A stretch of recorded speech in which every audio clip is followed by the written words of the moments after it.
Well, the way you swing, you probably don't even want to mess with that 'cause you're just going to hit it anyway. I hate you. Yeah, that you know what's really depressing? Getting that TV, putting it up, within the first 10 minutes, just putting a hole in it. Eat this TV. That was pretty depressing. I'm like, I just lit money on fire.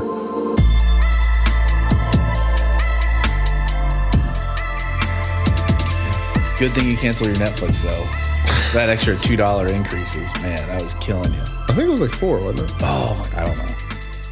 Because you don't pay the bills, Brittany does. Well, this is How Stupid People Succeed. I'm Josh. This is Jeremy.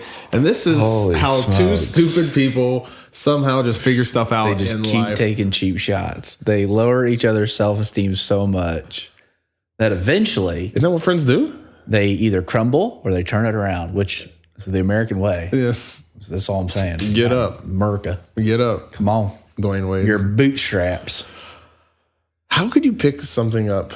Can you really pick yourself up with the bootstraps? Like, wouldn't the bootstraps break? Pick yourself up by your bootstraps. Maybe you take the bootstraps off and like you grab onto something and then you pull yourself up because the bootstrap would be like the laces, a piece of leather from it. No, I would assume it's laces and not straps. Those are two different things. Well, maybe back in the day they had leather laces. Then it would be a lace. It wouldn't be a strap. I'm not going to tell people how to live. That's what you do every day. If you want to call it straps or laces, that's what if we need to change it then? Pick yourself up by your shoelaces. Because now it's like instead of bootstraps, I look around and I don't see too many young people wearing bootstraps. You know what's picking up our audio right now? What? Turtles. It's not a microphone. It's a turtle. What are you talking about? I believe this is a turtle. So now, therefore, it's a turtle. Straps We need, and to go ahead, laces. we need to go ahead and mark this. You just stroked out. We need to go ahead and mark. This is another Josh Cooper stroke cast. That's like medical professionals are going to study these videos, like, and they're going to show their students, like, see his left eye, see how his left eye. That means it's in about 3, 2, turtles. I like turtles. Did you see? Did you ever watch Tosh? Tosh.0? Oh yeah, way back in the Did day. you see but when he was still? I don't know if he's still funny or on. I don't know. Yeah. He got a little too raunchy for me, but it's still funny. Yeah.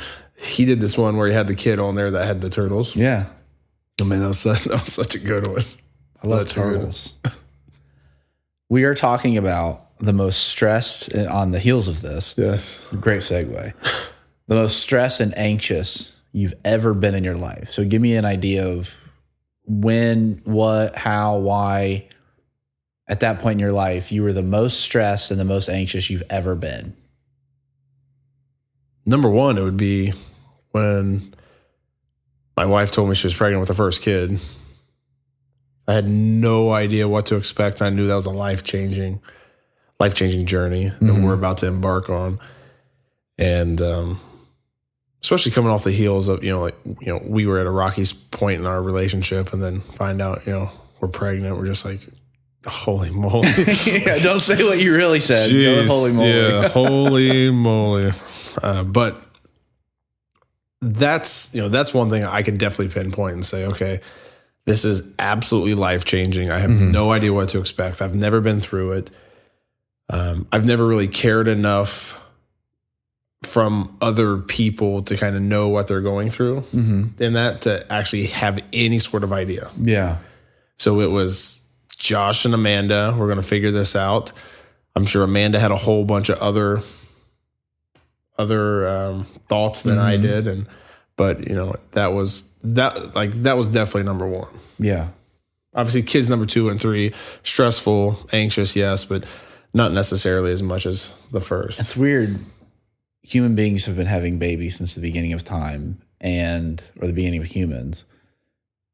And yet when you first get that news, you feel so ill-equipped. Like I never felt ready. Baby 1 and baby 2. I felt incredibly ill-equipped. Like I'm not capable of doing this. Not that I was like gonna leave or ghost or anything, but like in the pit of my stomach, I'm like, yeah, you're pregnant, but I'm also thinking like, I really hope I don't just completely train wreck this. And it's funny that there's no outside of going through it, there's really no like real preparation for that moment. I mean, that moment is real. And I remember when Sophia came out of the womb, I mean, that moment was, I mean, it was probably the most singular, powerful moment I've ever had in my life. You know, there's a moment, I've had some, you know, kind of like spiritual moments or spiritual awakenings, and I've had some great moments with friends and family, but that moment was, oh my gosh. And at the same time, I was so overwhelmed with joy, but I was also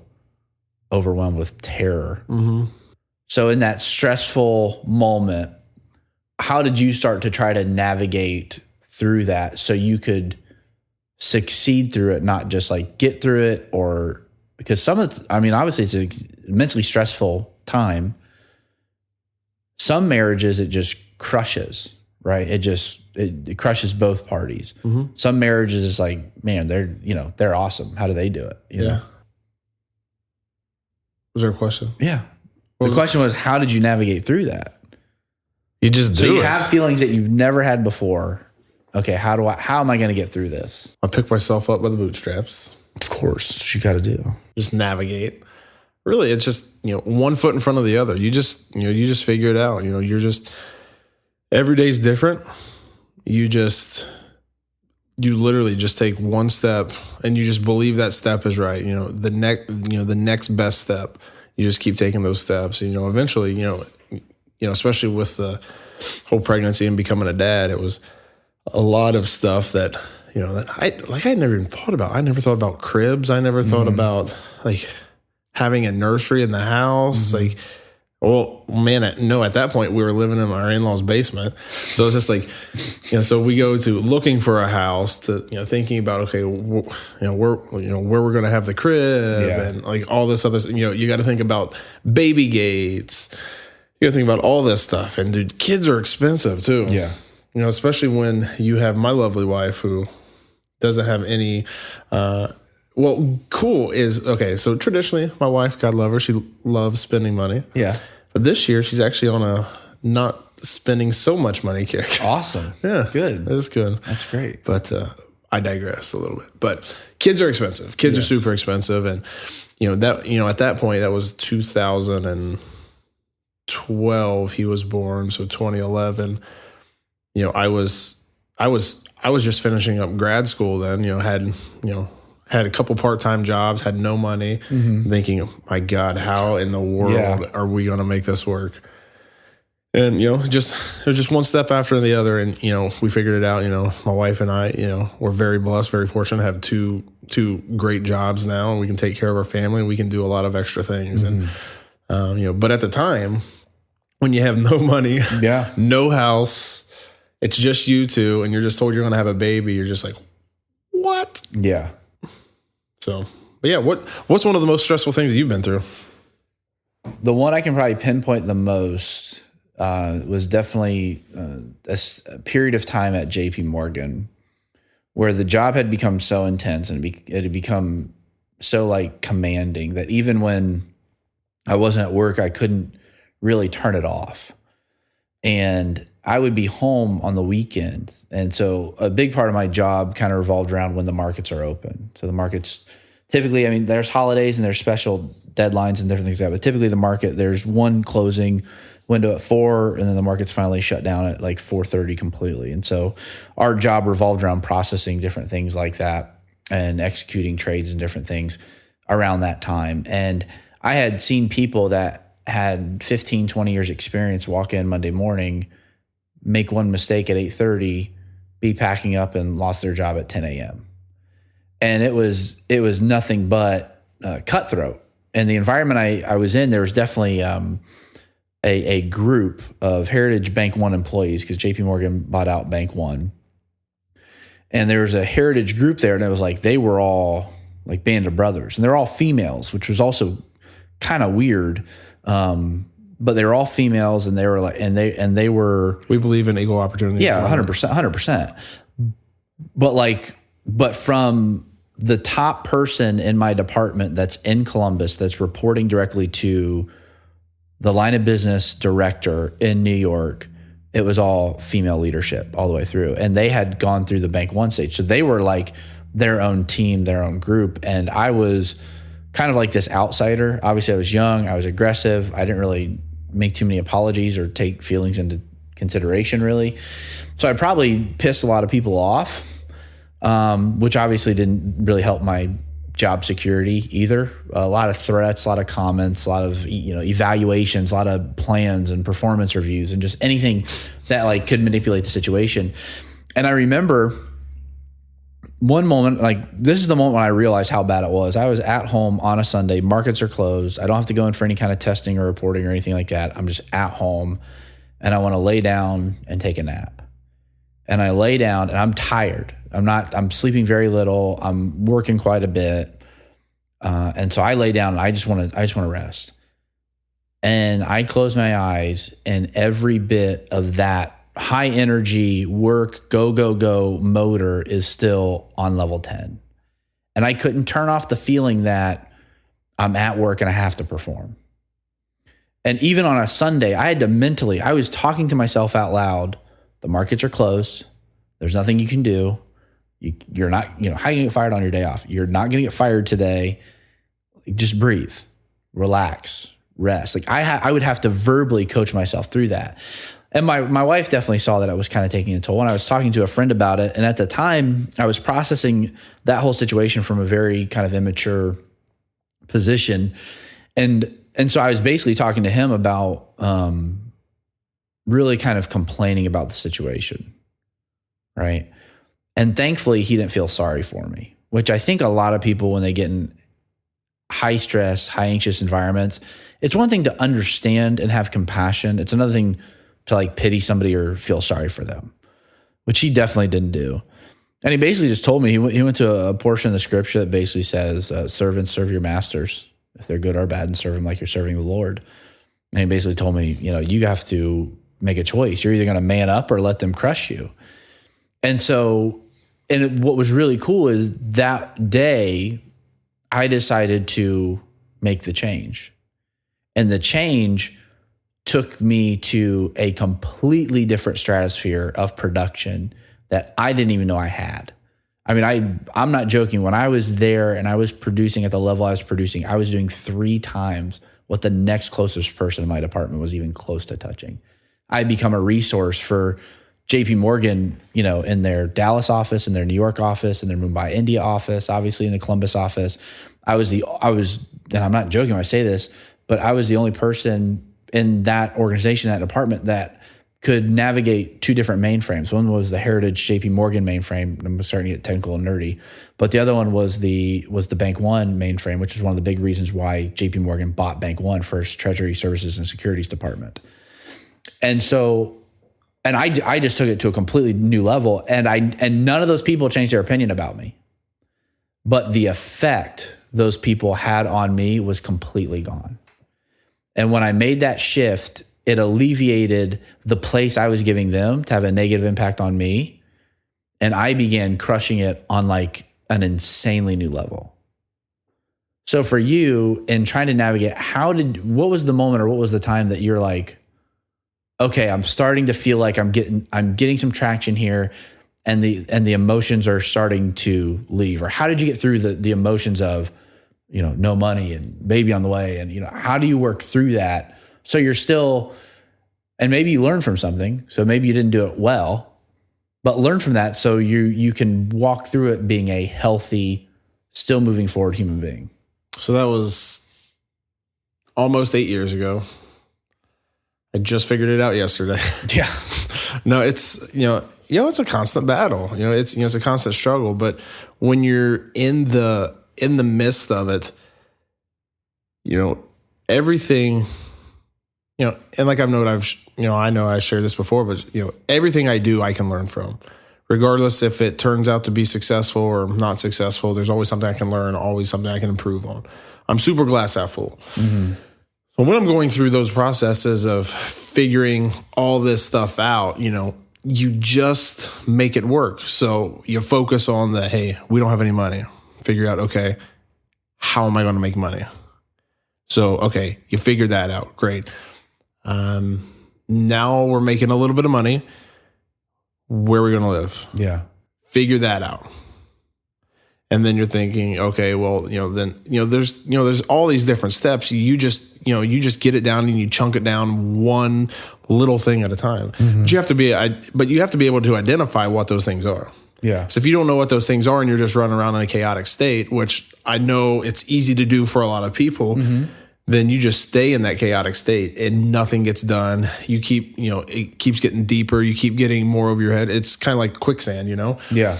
And, I just feel like I'm able to kind of walk around that quicksand and not really get stuck in it too much. And when I do, I'm quick to realize it and, ask for help to get out of it. Yeah. And it really helps having a lot of really good people around you too. When you have people that believe in you, they support you, they're for you, it's a lot easier to do that. Because if I didn't have genuinely good people around me, it would have been very, very easy based on, family history, my upbringing, all that stuff, just to let it go and just be done. But, I had good people speaking good words into me. And that's critically important if you get down to the core and the crux of everything. Yeah, for sure. Would you ever kind of going back a little bit, would you ever want to be a broker on Wall Street? So I originally started my undergrad with that intent. So the plan was I'm going to go get my undergrad. I'm going to maybe get my master's, something to that extent. And then I'm going to move to New York and see if I have what it takes. And when Brittany and I's relationship became very serious, I shared that idea with her and she's like, by no means am I ever moving to New York. So I was like, okay, so I kind of had a decision to make. And actually when I was getting ready to graduate with my undergraduate degree, I had 3 different job interviews lined up, JP Morgan, Merrill Lynch, and a smaller company there in Lakeland, Florida. And I got to have this great conversation with a gentleman that actually worked for Merrill Lynch up in New York. And he moved down to Lakeland to kind of escape the rat race that was New York. And at the time he was 33, which, man, this sounds so weird. I'm 36 now. Yeah. By the time I'm talking to him, and he was 33. And so this is, the better part of 15 years ago. He was 33. He had a 3-year-old daughter. He was in New York on 9/11. And he was telling me story after story about, here's what you can kind of expect if that's the way you want to go. Here's, I was great enough to get a lot of information from him. But the one thing that he said to me that really stood out is he said, I'd ride the subway on the way into work in the morning and you'd hear nothing but the fizz of cans opening and sniffles and snorts. And I'm like, what are you talking about? And here I am, some naive college kid that's like, oh yeah, let's go to New York and live the dream. And he's like, well, guys are riding in to either, get rid of their hangover or get intoxicated enough that they can kind of make it through the day, or they're trying to get up enough with drugs or whatever else to then maintain that energy level. And this guy was 33 and he looked like he was 50. Oh. No joke. Yeah. I'm looking at it. I couldn't believe it. And he's like, yeah, he shows me a picture of his wife, obviously, looks that age. His daughter's 3 years old. So I'm like, wow, this guy's really being honest. So, and especially with my personality, I'm very obsessive. I have no problem competing in an environment.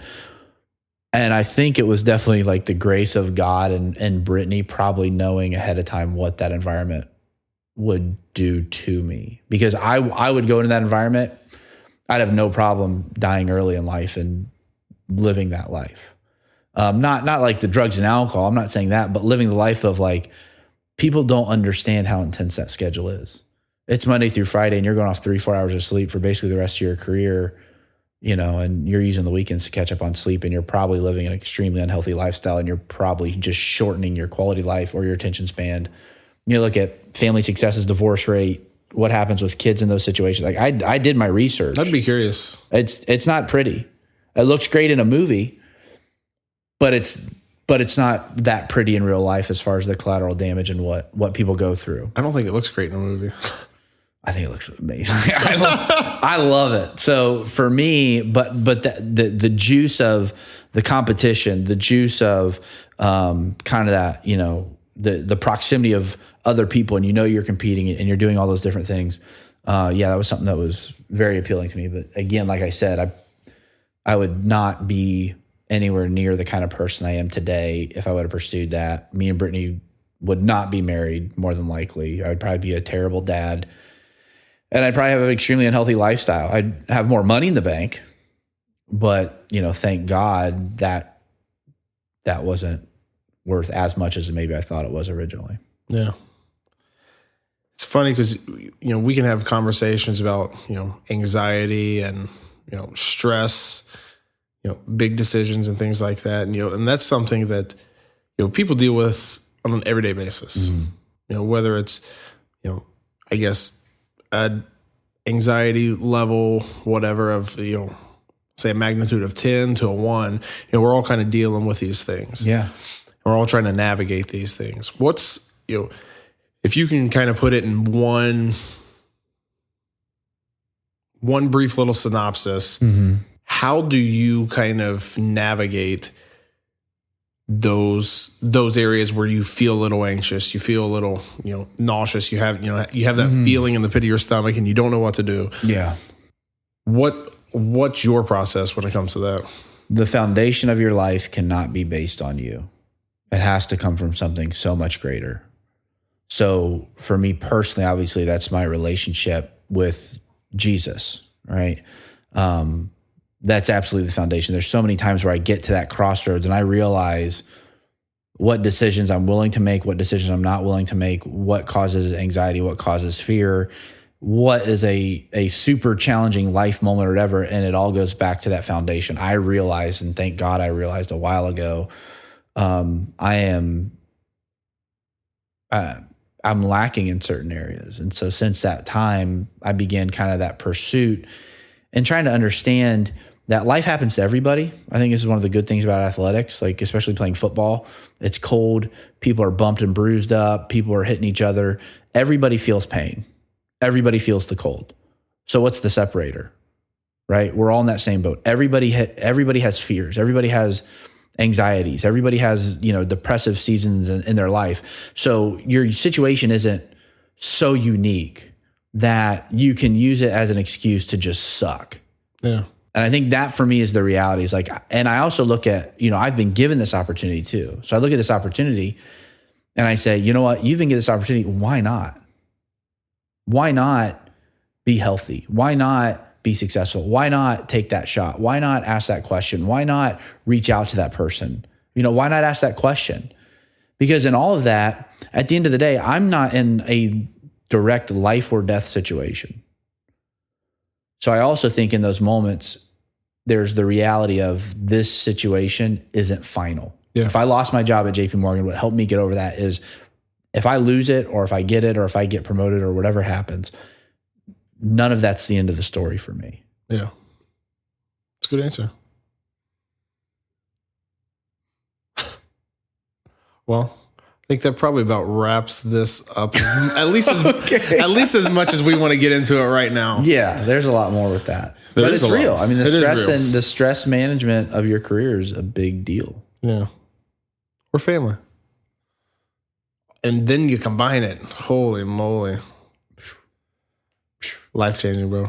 Changing. Yeah. So this is How Stupid People Succeed. I'm Josh. This is Jeremy. Make sure you like us on Apple Podcast, Facebook, YouTube, Spotify, iHeartRadio, wherever you listen to podcasts. Subscribe to us. Thanks, guys.